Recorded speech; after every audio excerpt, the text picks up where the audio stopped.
আসসালামু আলাইকুম গাইস। এই যে পাইপগুলো দেখতে পাচ্ছেন, এই পাইপগুলো দিয়ে হচ্ছে কুয়েতের এক প্রান্ত থেকে আরেক প্রান্ত হচ্ছে তেল নিয়ে যাওয়া হয়।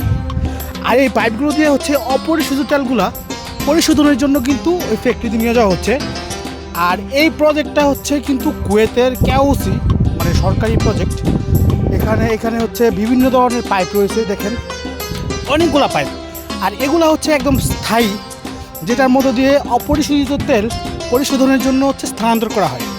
আপনি যদি একটু দেখেন, ওই যে দূরে, ওই যে দূরে ওখানে কিন্তু তেল তোলা হচ্ছে। আপনারা কি দেখতে পাচ্ছেন কি আমি জানি না। ওইখান থেকে আরও ওই পাশে চারপাশে আরও অনেকগুলো প্রজেক্ট রয়েছে তেল তোলার, যেখান থেকে হচ্ছে তেল তোলা হয়। আসলে এই কুয়েত রাষ্ট্রটা হচ্ছে তেল সমৃদ্ধ দেশ। তেল রপ্তানি করে তারা কিন্তু অনেক দূর পর্যন্ত এগিয়ে যেতে পেরেছে। তো তার ধারাবাহিকতায় কুয়েতের এই তেলের যে প্রজেক্টগুলো, এগুলোতে কিন্তু সরকার বেশি গুরুত্ব দিয়ে থাকে নর্মালি। ঠিক আছে, তো আমরা আজকে আসছিলাম কেওসির আন্ডারে।